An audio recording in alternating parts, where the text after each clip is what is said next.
Olá, pessoal. Então, continuando os estudos sobre as resistências na América Portuguesa, o tema de hoje seria a Conjuração Mineira, que ocorre em 1789.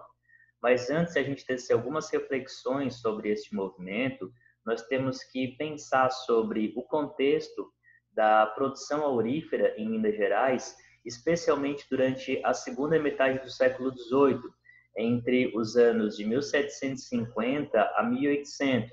Por quê? Se nós formos analisar esse quadro sobre a produção de ouro em Minas Gerais, nós vamos perceber que o auge da extração de ouro vai ser entre os anos de 1736 a 1750.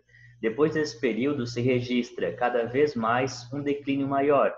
Bom, então, nesse contexto em que até mesmo as grandes jazidas de exploração de ouro estavam se esgotando, começou a haver uma série de embates entre a coroa portuguesa e os donos das jazidas de ouro em Minas Gerais.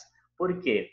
A coroa portuguesa, ela atribuía que essa crise na produção de ouro, ela se dava não à esgotabilidade das jazidas, mas sim, primeiro, a negligência desses donos de jazida e também ao contrabando. Por quê? Um procedimento padrão para todo o ouro que era extraído em Minas Gerais era pegar a totalidade desse ouro e mandar para as casas de fundição. As casas de fundição, elas iam então pegar esse ouro, transformar em barras, colocar um selo da coroa portuguesa, dizendo que a partir daí ele poderia ser comercializado, só porque havia um imposto chamado o quinto.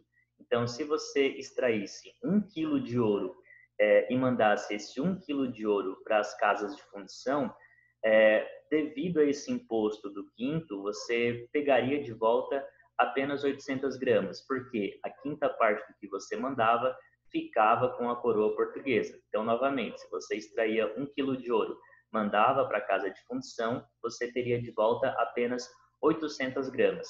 Em 1750, há algumas mudanças com relação a esse imposto, chamado de o quinto, que seria o quê? A coroa portuguesa percebeu que a arrecadação a cada ano diminuía e ela colocou algumas cláusulas nesse imposto, que seria o seguinte: o quinto agora ele deveria ter uma meta de 100 arrobas para serem atingidos por ano, que significaria em valores atuais uma arrecadação de 1.500 quilos de ouro por ano. Porém, como as jazidas já não tinham a produção de anteriormente, cada vez, através dos impostos, a coroa portuguesa recebia menos ouro. Tanto que em 1750 já havia uma dívida por parte dos donos de jazidas de, em média, 600 quilos. Então, isso começa a gerar uma série de embates. A insatisfação com os donos de jazida de ouro em Minas Gerais, elas vão aumentar ainda mais em 1765. Por quê?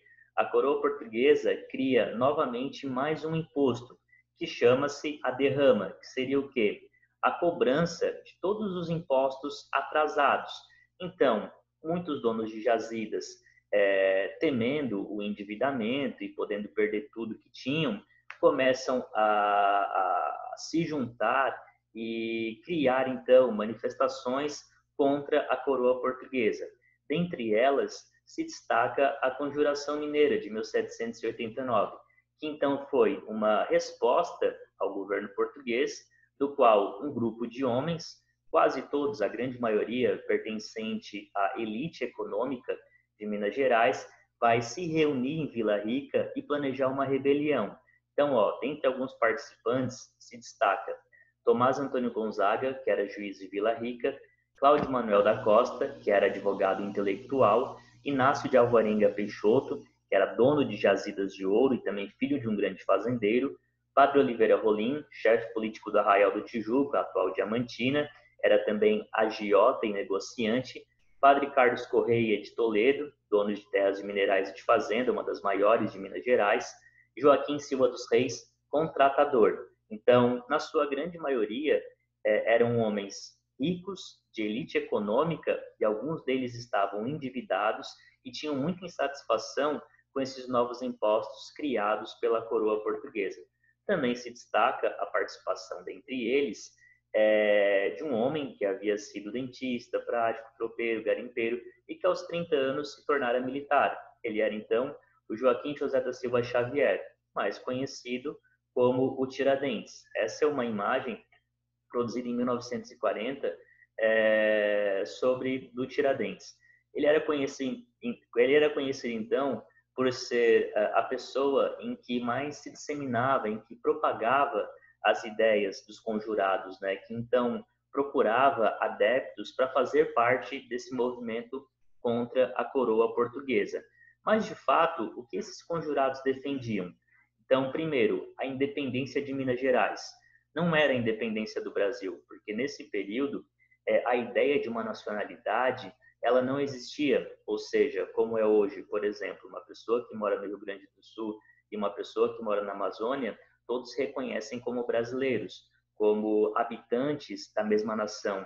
Não era naquele período, então eles defendiam era a independência de Minas Gerais com relação à coroa portuguesa, devido aos altos impostos que eles cobravam sobre a produção de ouro.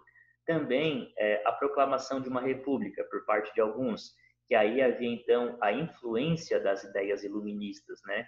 Que alguns dos adeptos da Conjuração Mineira então defendiam.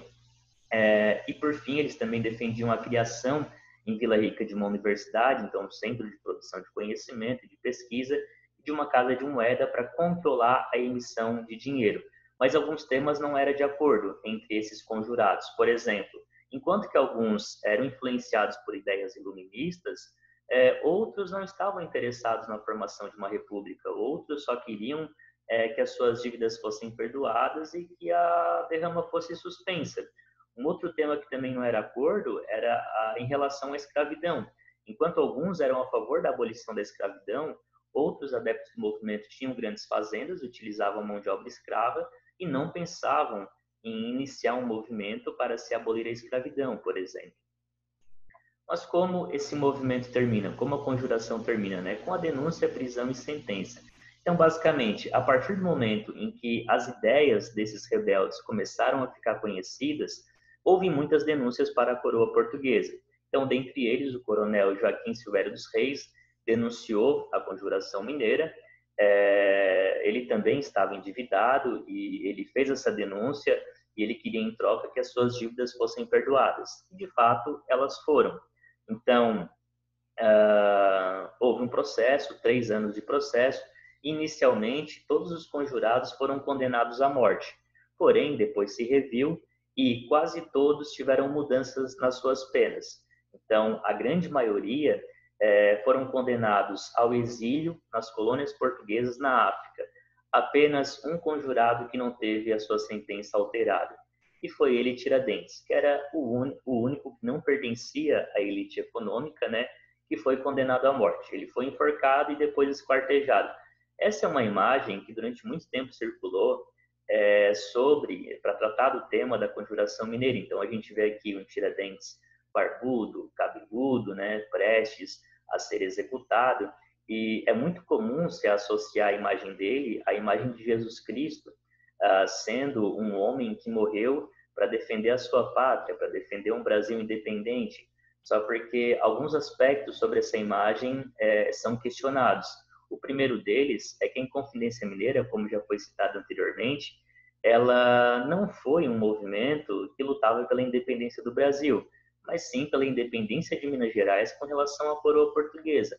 Um outro aspecto é que na prisão onde o Tiradentes ficou, era muito difícil em que ele fosse enforcado nessas condições, com barba grande, cabelo grande, pois inspeções eram feitas a cada 15 dias para cortar a barba e o cabelo dos presos, para não deixar propagar piolhos, por exemplo, entre outras questões.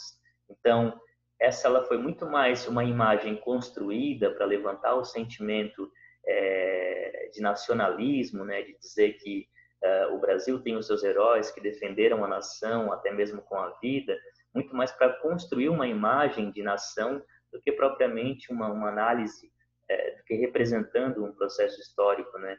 Então, essa imagem ela é muito questionada atualmente e cabe a gente fazer algumas reflexões também. Mas, a princípio, seria isso para hoje.